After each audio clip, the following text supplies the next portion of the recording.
In this video, it is the Flysky FS-G7P. And this is a budget radio from Flysky that a bunch of viewers have requested me to try to set up with an RC drift car. Can it work in one of those applications? Can we control the gyro function? Does it work good in RC drift car? That's what we're here to find out. If you're new to the channel, welcome. My name is Troy. This is Roadside RC. You'll tend to find me bashing or crawling or drifting or racing, plus doing product review videos and how-tos. Let's get this radio out of the box and see what it looks like.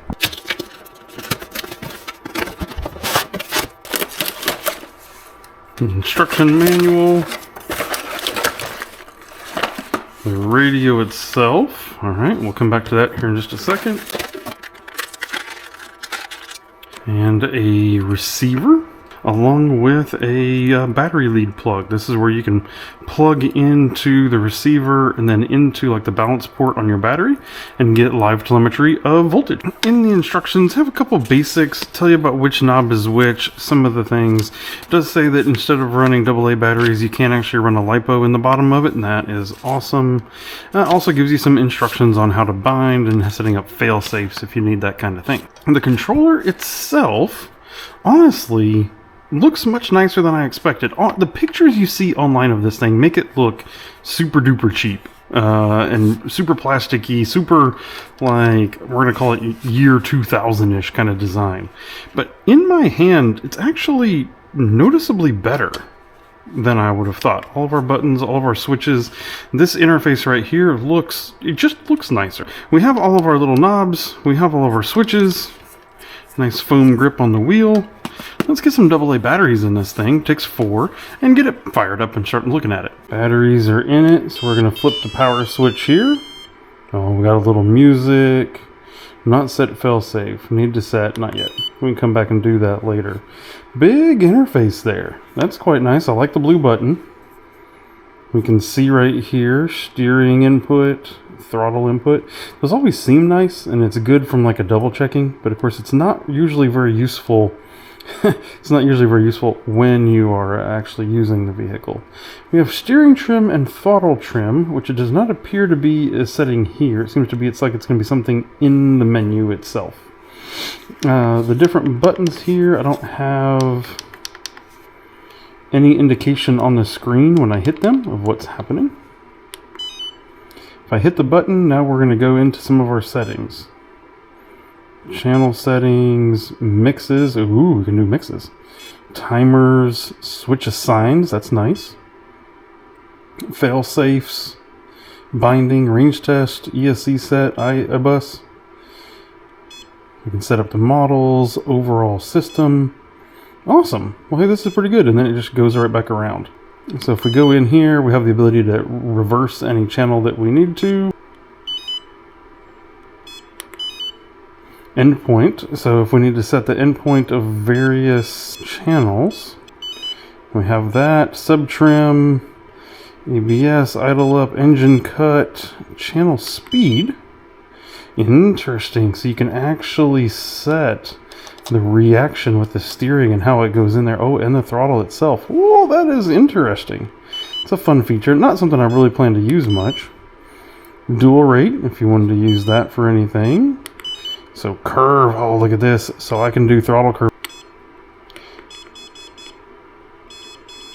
I like to set, I typically on my drift cars like to give it a little bit, in this regards, negative exponential, where it kind of curves that down. Can you see that on the screen there? I like to set that a little bit on my drift cars, help smooth out the throttle input. So I'm going to set it back to 0 now, just for initial setup, but it's really cool that they offer that.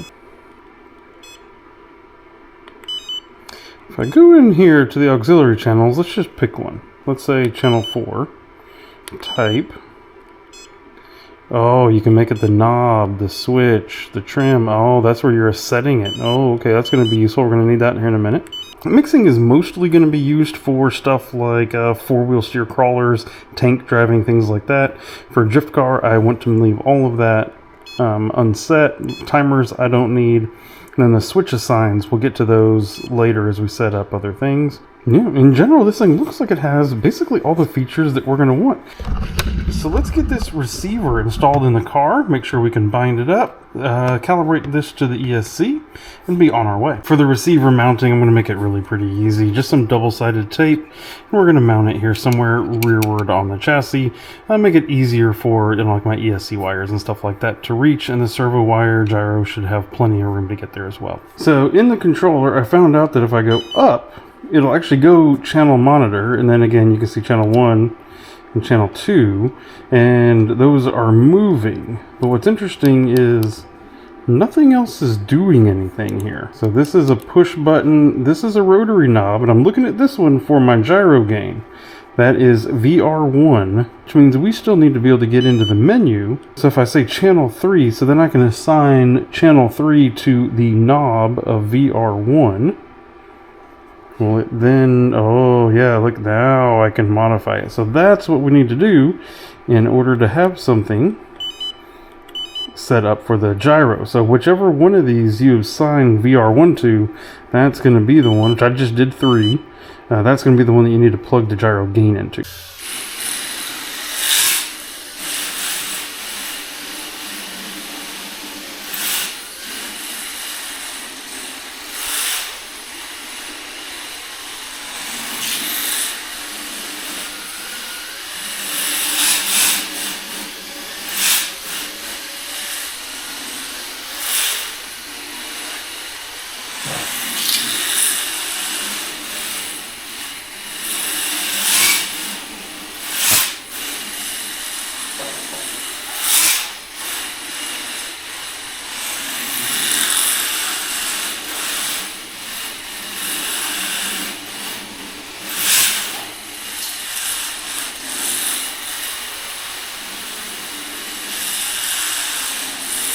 After some testing now with this controller, I'd say I'm pretty happy with it, actually. Everything works well. I would say the only thing that I really don't like about it, especially for drifting, is that as you change the gyro gain here on this channel, there's no percentage or anything, so you don't really know how much gyro gain. Yes, you can discretely control it. You can also go positive and negative, which is important for the Futaba gyros if you want the AVCS mode or not. Some other gyros do the same thing. But there's no like number or indicator here, so you can't really tell exactly what you're doing. But other than that, it does everything else that you may need or want from this controller. So if you're looking for a budget model, it could do the job. But at the end of the day, there's one main problem with this controller.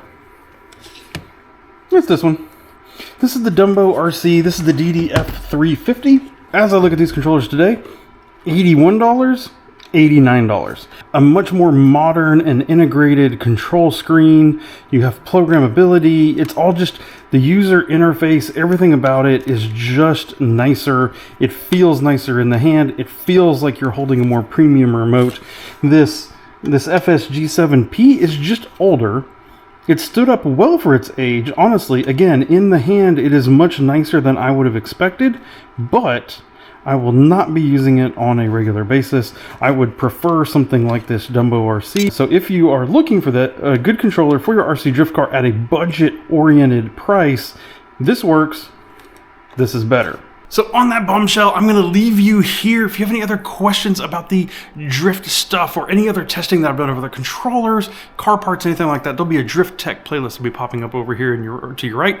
I hope to see you in one of those videos. If you're interested in buying one of these controllers, there'll be a link to each one of them down in the video description. Thank you for watching, and goodbye.